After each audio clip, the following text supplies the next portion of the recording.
Hello guys, welcome back in the new video. और इस वक्त मेरी थोड़ी तबीयत ख़राब है। और ये वीडियो मेरे खुद के ऊपर होने वाली मेरी लव लाइफ कैसी थी या क्या है, मैं तुम्हें अभी उसकी सिचुएशन तुम्हें बताता हूँ, ठीक है।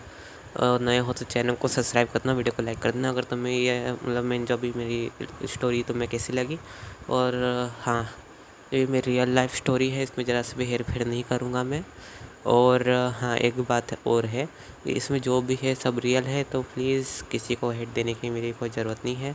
ख़ास करके मेरी ट्रू लव को कि मुझसे हेट नहीं देना चाहता हूँ, और ना ही मैं खुद चाहता हूँ कि कोई मुझे हेट करे, ठीक है। तो वीडियो को कंटिन्यू करते हैं। तो ये उस टाइम की बात है जब शायद तक मैं 7th या 8th 6th में था तब उस टाइम पे। और मैं नानी घर पे आता था नानी घर पे आता था। मैं नानी के घर पे अभी वैसे फ़िलहाल हूँ, बट मैं उस टाइम पे आता था। और उस टाइम पे मुझे इस लव वगैरह के बारे में बिल्कुल भी पता नहीं था। आई डोंट नो कि इसका ये क्या होता है, क्या चीज़ होती है, बट मुझे इसके बारे में कुछ पता नहीं था। बट स्टिल मेरे अंदर एक बहुत सारी फीलिंग्स थी उससे लेकर। बट मैं उस टाइम पे उसे बता नहीं सकता था, क्योंकि मुझे नहीं पता ना कि वो क्या सोचती है।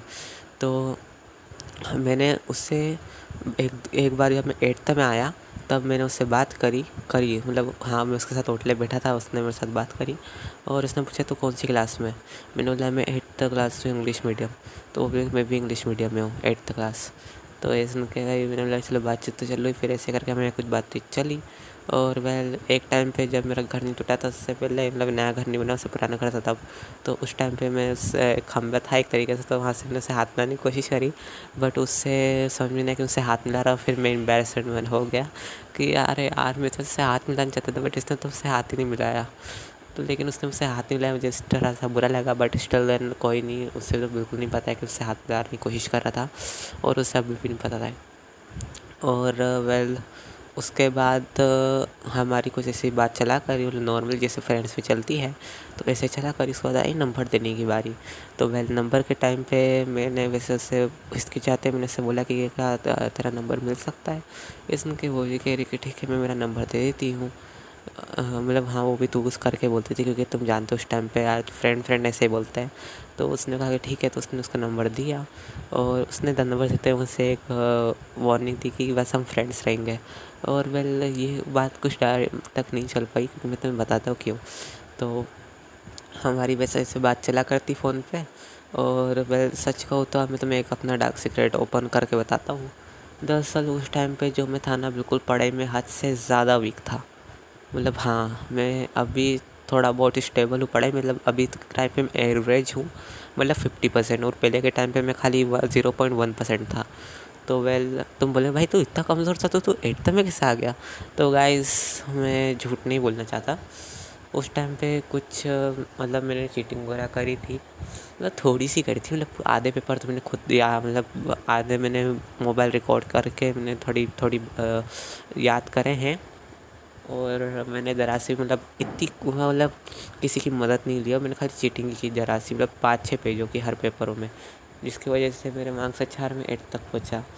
उसके बाद अगर वो ये सुन रहा है ना, तो मेरा बस एक ही है ना कि तुझे नहीं पता है कि मेरे साथ क्या हुआ है इस उतने टाइम में। तो मैं तुझे पूरी स्टोरी बताता हूँ कि क्या हुआ है। तो हमने कहाँ से छोड़ी थी, हाँ, नंबर देने पे।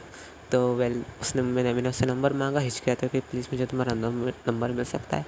तो उसने कहा कि ठीक है। फिर उसने मुझसे कहा भी कि हम खाली फ्रेंड्स रहेंगे, और हमारी ऐसी बात चला करी नॉर्मली जैसे फ्रेंड्स चलती है। उसके बाद वह 1-2 डेढ़ 2 साल तक हमारा चला। उसके बाद हमें बीच में ऐसा वैसा कुछ नहीं हुआ था, जैसे तुम समझो गाइस, ऐसी कोई रोमांटिक वगैरह चीज़ हमारे बीच में नहीं थी ज़्यादा। बट हम एवरेज तक ही हम साथ थे, ऐसे टच वगैरह करने के हमारे दोनों के बीच में परमिशन नहीं थी कि दोनों दोनों के बीच में ऐसा एग्रीमेंट हुआ था एक तरीके से। मेरी तरफ से तो ये हुआ था कि जब तक हम मेच्योर नहीं हो जाते तक हम कुछ भी ऐसे भी एक दूसरे को टच वगैरह नहीं करेंगे, ऐसे गाल पे वगैरह जितने भी टच वगैरह नहीं करेंगे। हाँ, बस हमारे पास में ऐसी रूल रहेगी कि हम खाली हाथ मिला सकते हैं, क्योंकि गले वगैरह लगना तो हमारे बीच में था ही नहीं कभी भी। और मैं चाहता भी नहीं था कि कभी ऐसा हो, क्योंकि मैं रिस्पेक्ट करता हूँ उसकी फीलिंग्स की इसकी वजह से।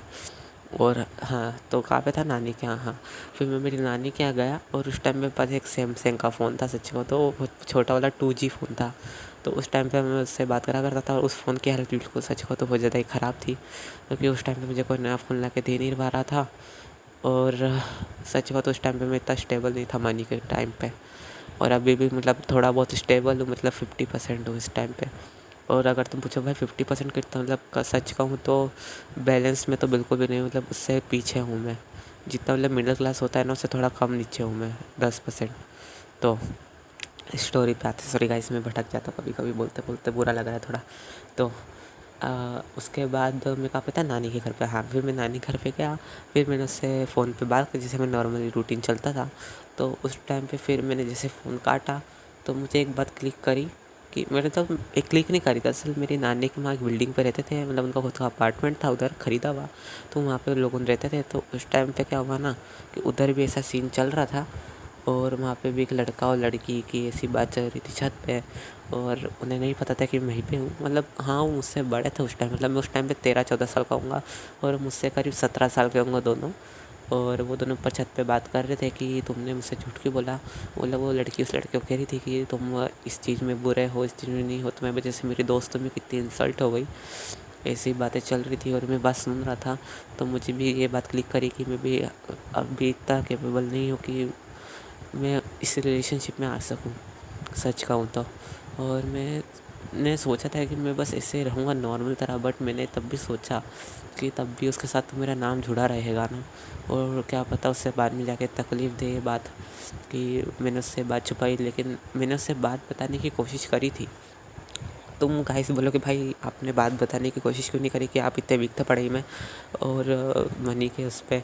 तो गाइस मैंने उसे बताने की कोशिश करी थी, बट उसने सुनी नहीं बात, क्योंकि वो मजाक में टाल देती थी आधी बातों तो। और उसकी वॉइस सुन के मैं कभी कभी सोचता था कि मैं इसे नहीं बताऊं, और मैं फंस भी गया था कि आखिर मैं करूँ तो करूँ क्या, क्योंकि अगर मैं इसके मुंह पे बोलूँगा तो इससे बहुत ज़्यादा हर्ट होगा, और मैं चाहता नहीं था कि वो हर्ट हो या फिर वो दुखी हो। और उसके बाद आए एक अगले महीने घर पे नानी के यहाँ, और वो मेरी गली से 4 गली छोड़ के रहता था, और मैं उसका नाम नहीं बता सकता बिकॉज़ उसकी भी पर्सनल लाइफ है। और वो जहाँ पे भी खुश है इस वक्त, और मैं उसे देख भी पाता हूँ, जब भी मैं गली से निकलता मैं उसे देख पाता हूँ, और वो बहुत ज़्यादा खुश है, और स्टिल दिन अभी स्कूल जा रही है। और हाँ, एक बात और, मैं बिल्कुल भी नहीं चाहता कि कोई हमारी बातों को आर्ग्यू करे कि ये इसने ऐसा करा, इसने ऐसा करा, वो बुरा ही बुरा है। तुम गाइस फ़िक्र मत करो, कोई बुरा नहीं है, जो भी सिचुएशन बुरी है। तो मैं तुम्हें बताता हूँ क्या हुआ। उसके बाद में 1 महीने बाद मैं नानी घर से आया। उसके बाद मैंने बहुत सोचा, मतलब उसने मुझसे बात करने की बहुत कोशिश की, बट स्टिल देन मैंने उसे बहुत ज़्यादा इग्नोर करा, और मैं चाहता नहीं था उससे इग्नोर करना। तो तुम जानते हो, मतलब तुम जिसे दिल से चाहते हो तुम उसे इग्नोर कैसे कर सकते हो। अरे यार, आंसू निकलते रहते हैं यार। तो मैं उसे इग्नोर नहीं करना चाहता था, बट मैंने उसे इग्नोर किया, क्योंकि मैं जानता था अगर मैं उसे इस वक्त मैंने उसे अवॉइड नहीं किया तो शायद तक मुझसे कभी वो उससे बात नहीं बता पाऊँगा। और मैंने उसे इग्नोर किया, बट मैंने उसे वो रीज़न नहीं बताया। मैंने उसे मुँह पे कह दिया कि मैं तेरे साथ नहीं रहना चाहता, और वो मेरे सबसे शायद तक बेवकूफ़ी तुम कह लो या फिर बस किस्मती। और तुम बेवकूफ़ी किस लिए कह सकते हो, क्योंकि मैंने उसे सच नहीं बताया, और मैं ये नहीं चाहता था कि कोई मुझ पे तरस करे, क्योंकि वेल स्टिल देन मैं अपनी फैमिली की तो बहुत ज़्यादा बातें सुनता ही था, और मैं नहीं चाहता था कि कोई और मेरे बारे में ऐसी बात करे, और कोई मतलब मेरे ऊपर इतनी तरस खाए, बट मैं ये नहीं चाहता था। और मैं इसलिए तो मतलब यूट्यूब चालू करा है ताकि मैं खुद की दम पे कुछ कर सकूँ, कुछ बन सकूँ।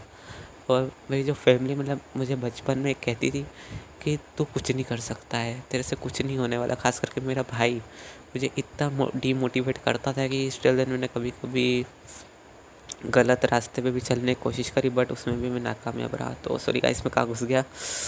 क्या है, मतलब बातें इतनी दुख भरी है ना कि मैं बता ही नहीं सकता हूँ। हाँ, वापस आता हूँ स्टोरी पे।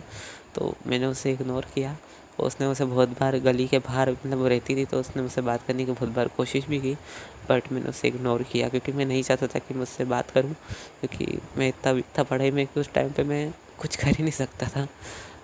तुम बोले भाई तू हंस रहा, नहीं यार, तुम जानते नहीं हो कि एक तरीके से हर्ट होता है ना इंसान, तो क्या होता है।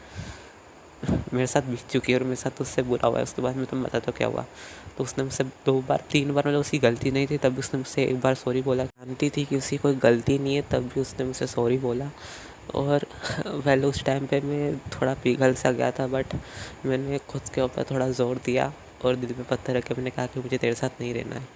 उसने मुझसे 3 बार पूछा है, तो लिटरली उसके बाद भी मेरे से 3 बार पूछा। उसके बाद हमारी बातचीत होना बंद हो गई और उसका जो नंबर था वो मुझे अब तक याद है, सच कहूँ तो। और मेरे अंदर इतनी हिम्मत नहीं थी उसके बाद कि मुझे कॉल भी करके उससे सब बात बता दूँ। बट उसके बाद हमारी कुछ बात नहीं चली। फिर मैंने उसे इग्नोर करा और वो जानती थी उसकी कोई गलती नहीं है, तब भी उसने मुझसे बहुत बार बात करने की ट्राई भी करी। उसने आगे कि मुझसे बोलाया भी, बट मैं नहीं चाहता था कि मुझे किसी भी ट्रबल में डालूँ मेरी वजह से, और ऐसा हुआ भी। मैंने उससे बात नहीं करी और उसने भी उसके बाद मुझसे बात करना छोड़ दिया। उसके बाद मैं सोचा था कहाँ मन डाइवर्ट करूँ, कहाँ पे दूसरी जगह मन लगा लूँ, ताकि मैं इस फीलिंग से, जो लोनलीनेस है, जो फीलिंग है, इससे मैं दूर भाग सकूँ। उसके बाद मैंने सोचा कि दूसरी जगह चलते हैं। अब तो बोले भाई दूसरी जगह तो अब ये दूसरी वाली लव स्टोरी चल होती है मेरी। हाँ, ये उसके जैसी नहीं थी, तुम बिल्कुल सिंपल मत समझो, मैं तुम्हें बताता हूँ क्या हुआ।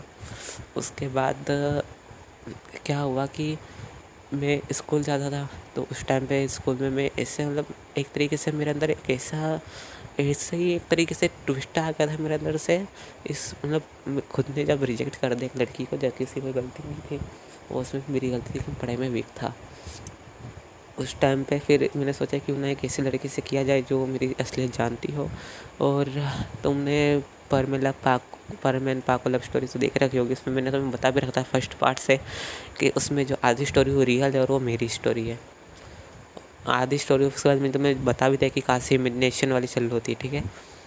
और सच खोदना तो मैं कभी कभी बहुत ज़्यादा सैड हो जाता हूँ ये इतनी अच्छी स्टोरीज बनना, क्योंकि मैं जानता नहीं हूँ कि मैं इतना दुखी होने के बाद भी इतनी अच्छी स्टोरी कैसे क्रिएट कर लेता हूँ। कुछ तुम सोच ही सकते हो, जो इंसान इतना दुखी है वो इतनी अच्छी स्टोरी कैसे बना पाता है। और सच कहो ना तो एक तरीके से मैं भी नहीं जानता कि मैं जैसे स्टोरी बनाने बैठता हूँ तो परमीना पाको की जो केमिस्ट्री और लव है उनको देख के पता नहीं मेरे अंदर क्या जा जाता है। मैं उनके अंदर अपने आप को जीता हूँ कि उनकी कैसी आँखों से जैसे उनकी लव स्टोरी देख रखी हो वैसी प्यार देख रखा उन दोनों का। छोड़ यार, मैं आज भटक गया। तो स्टोरी पे आते हैं, वीडियो पे आते हैं। उसके बाद एक लड़की थी, उसका भी नाम मैं नहीं बता सकता क्योंकि उसकी भी पर्सनल लाइफ है।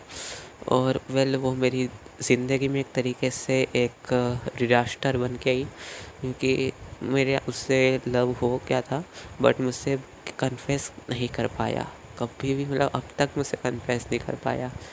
और इसकी वजह मैं तुम्हें बताता हूँ। दरअसल उसमें ये था कि मुझसे जब भी बात करने की कोशिश करते थे, जो क्लास वाले रहते हैं वो हमेशा मुझे चिढ़ाते थे कि तू इतना वीक है पढ़ाई में, और वो तो रैंकर है, हाँ वो अच्छी थी पढ़ाई में।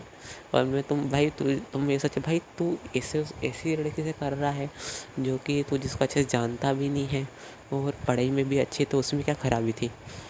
गाइस देखो, मैं उसे सच बता के उसे दुखी नहीं करना चाहता था। और जिस इंसान को पहले से सच पता है तो उसे दुखी करने से क्या कुछ भी तो नहीं होगा। और वो तो बिल्कुल दुखी नहीं, क्योंकि मेरा सच पता है। और मैं सच कहूँ ना तो मैंने जो मेरे पहले वाला था उससे मैंने आधी बातें हद से ज़्यादा मेरी छुपा रखी थी। उसने स्टिल मुझसे पहले बार जब मेरे माइंड में क्वेश्चन में आया था ना कि मैं उससे छोड़ देना चाहिए, तो उस टाइम पे उसकी और मेरी व्हाट्सएप पे चैट हो रही थी। और छोटे मोबाइल था वो, तब 2G था, तुम गाइस समझ सकते हो उस टाइम पे। 2010 की बात होगी, 2006 की, आई डोंट नो, कन्फर्म नहीं था उस टाइम पे कि क्या कौन सी डेट थी, बट तारीख मुझे अब तक याद है, 7 तारीख। हाँ, तो वीडियो आते हैं। उसके बाद हमारी चैट चलती थी, वो मुझे को लिख के थे क्या कर रहे हो क्या वैसा, लेकिन मैं उसे लिख के नहीं भेज सकता। उस टाइम पे तुम्हें बताया था कि मैं उस टाइम पे बिल्कुल लो था, और इस टाइम पे जो मैं हूँ खुद के दम पे, वो सच कहूँ तो। और मैं खुद के इम्प्रूव करके मैं इस मुकाम पर भी हूँ पढ़ने वाले, और इस टाइम पे मैं आराम से पढ़ भी सकता हूँ, लिख भी सकता हूँ। हाँ, मैं खुद को इम्प्रूव कर रहा हूँ टाइम टू टाइम, जो कि शायद तक कोई और होता मेरी जगह तो शायद तक वो छोड़ ही देता, क्योंकि एक तरीके से मेरे अंदर इतनी फीलिंग्स टूट चुका हूँ अंदर से कि मैं कभी कभी सोचता मुझे एग्जिस्ट नहीं करना चाहिए इस दुनिया में। क्यों भगवान ने मैं कभी सोचता कि जो गॉड है उन्होंने कभी इतने पेन क्यों बनाया है, अगर बनाया है तो मुझे क्यों क्रिएट किया है। क्योंकि मेरे अंदर इतना डार्कनेस है ना कि अगर तुम पूरी दुनिया को एक साइड कर दो यार मुझे, तो सबसे ज़्यादा डार्कनेस मुझ में रहेगी। और डार्कनेस मतलब वो डार्कनेस नहीं जैसे तुम समझ रहे हो, बुराई बुराई नहीं, वैसी नहीं, लोनलीनेस मतलब अकेला। और तुम बोले भाई अकेला कैसे, मतलब मैं तुम्हें अब एक और बात बताता हूँ। मतलब जो मेरा पुराना घर था ना, जब मैं स्कूल जाता था वहाँ पे मुझे बुली किया जाता था, क्योंकि मैं अच्छे से पढ़ नहीं सकता था। मतलब मुझे बहुत बुली किया जाता था, और कभी कभी लड़ाई भी हो जाती थी और मुझे मारते भी थे बच्चों। बहुत पेनफुल मेमोरीज है, तब भी मैं शेयर कर रहा हूँ क्योंकि मैं तुम्हें अपनी फैमिली की तरह मानता हूँ। अरे यार। हाँ, तो उसके बाद मुझे बुली किया जाता था, मुझे मारा जाता था, तब भी मैंने अपने घर वालों को कुछ नहीं बताया। उनकी नज़र में बस एक पीस ऑफ ड्रेस हूँ मैं, सच कहूँ तो। हाँ, अपने घर वालों की नज़रों में मैं एक ट्रैश हूँ उस टाइम पर, अभी भी, क्योंकि मैं अच्छे से पढ़ नहीं सकता था। इस टाइम पे तो मैं थोड़ा सुधर चुका, बट मतलब सुधर चुका, पढ़ाई में इम्प्रूव हो चुका हूँ, इसलिए मैं इतना पीस ऑफ ट्रैश नहीं हूँ इनकी नज़रों में। बट पिछले के टाइम पे बहुत ज़्यादा पीस ऑफ ट्रैश था इनकी नज़रों में। मतलब एक तरीके से मैं कचरे के सामान था। और तुम समझ सकते हो ऐसी फीलिंग जिस इंसान को आती है, उससे कितना बुरा लगता है कि अपने घर वाले उससे सपोर्ट नहीं कर रहे हैं। अब मैं क्या करूँ, मैं ऐसा हूँ, मैं नहीं चाहता हूँ कि ऐसा हूँ मैं, बट हूँ। मैं से रियलिटी तो नहीं बदल सकता नहीं कि मैं पढ़ाई में ऐसा हूँ। और मैं ये भी नहीं चाहता था कि उससे इस बात में कोई रिग्रेट हो कि उसने मेरे जैसे लड़के से सी मतलब रिलेशन में आया है। और मुझसे अभी भी उसे बात नहीं बताई है, मैंने उसे अब तक बताई नहीं है बात कि मैं कितना ज़्यादा वीक हूँ और अब तक कमज़ोर भी हूँ। और मैं चाहता नहीं था कि उससे बात बताऊँ, बट अब इस टाइम पे मेरी थोड़ी हिम्मत टूट गई है, क्योंकि अभी भी मुझे दिखता है वो, और मुझे बहुत बुरी तरह से इग्नोर करता है। और आज भी मुझे दिखा था और मैंने उसकी तरफ देखा, बट उसने स्टिल देन मुझे इग्नोर करा। मतलब उसे पता है कि उसकी कोई गलती नहीं थी, और मुझे पता है कि उसकी कोई गलती नहीं है, गलती शायद तक सब मेरी है, क्योंकि मैं हूँ ऐसा यार। अब मैं तो नहीं चाहता हूँ कि मैं हूँ, मतलब ऐसा हूँ, बट फिर भी यही रियलिटी है, और मैं अपनी रियलिटी को एक्सेप्ट करता हूँ। और जहाँ तक मेरे फ्रेंड सर्कल की बात है, तो मेरा एक भी दोस्त नहीं है, बस एक ही है, जो कि बस एक ही है। उसके अलावा कोई मेरी फीमेल दोस्त ना, कोई ऐसे दोस्त होने में ज़्यादा से ज़्यादा कोई दोस्त नहीं है। दोस्त के नाम पे बस एक ही है, और वो भी बस हम फ़ोन पे बात करते कभी कभी, बस। और जो मेरी जर्नी है अब तक की बचपन से, वो इतनी ज़्यादा डार्कनेस में है कि कोई उससे कॉमिक लिखना गाइस, तो सही बता रहा हूँ, बेचारे को पुरस्कार मिल जाए सबसे सैड स्टोरी लिखने का। और आई नो, मैं ये भी जानता हूँ गला बैठ के लगता है, मैं भी ये भी जानता हूँ कि मेरे अलावा भी बहुत सारे लोग हैं जो कि सचमुच में मेरे से ज़्यादा दुख और दर्द लेके चलते हैं अपने दिल में। बट मैं जो हूँ वो शायद तक अब संभाल नहीं पा रहा हूँ, और मैं सच का तो बहुत ज़्यादा वीक भी पड़ते जा रहा हूँ टाइम टू टाइम, इन बातों को दिल में रख के। सो गाइस, यही मेरी रियल लाइफ की जितने भी डॉक्यूमेंट्री में तुम्हें बता दिया है, और इससे ज़्यादा मैं तुम्हें नहीं बता सकता, क्योंकि इससे ज़्यादा मुझे भी नहीं लगता कि तुम्हें बताना चाहिए। और हाँ, इसके बाद तुम्हारा क्या ओपिनियन है, तुम मेरे साथ दोगे मेरी जर्नी में या फिर नहीं, ये तुम्हारे ऊपर डिपेंड करता है। तो बाय गाइस। तो रहे वीडियो पर मैन के अभी नहीं आ सकती, क्योंकि तुम्हें मेरी वॉइस थोड़ी अलग लग रही होगी, क्योंकि मैं थोड़ा अलग जगह वीडियो बना रहा हूँ, क्योंकि जहाँ पे वीडियो बना रहा था ना मैं, उस जगह पे मेरे भाई वगैरह आ गए हैं, तो मैं उस वक्त दूसरी जगह पे शिफ्ट हो गया हूँ। और हाँ, एक बात और, क्या तुम सब मेरी जर्नी मेरा साथ दोगे, और क्या मैंने सही करा है गलत? और अब तक मैं तुम बोलोगे भाई आपने कमेंट करके हमें क्यों नहीं बताया कि आप पोस्ट क्यों नहीं और डाल रहे हो कि आपकी तबीयत ख़राब है। दरअसल बात ये है, क्योंकि मैं नहीं चाहता था कि मैं पोस्ट डालूँ, क्योंकि मैं तुम्हें बताना चाहता था मुझसे कि मेरी तबीयत ख़राब है, क्योंकि तुम में से आधे सोचेंगे कि भाई ये तो इसका रोज़ का ही है, कभी ना कभी से तबीयत ख़राब हो जाती है, कभी कभी सो क्या हो जाता है। और गाइस, एक बात और है, क्या तुम सब मेरी जो ये जर्नी है जो मैंने अपने लिए ढूंढी है यूट्यूब की, इसमें क्या मेरा आखिरी तक साथ दोगे जब तक मेरा चैनल है? और अगर साथ दोगे तो मुझे हाँ लिख के भेजना, और नहीं तो ठीक है गाइस, मुझे कोई बुरा नहीं लगेगा सच को तो। वैसे भी इतना बुरा तो हो ही चुका है मेरे साथ, और कितना बुरा हो सकता है। तो बाय गाइस, अपना ख्याल रखना और हमेशा खुश रहना, ठीक है, बाय।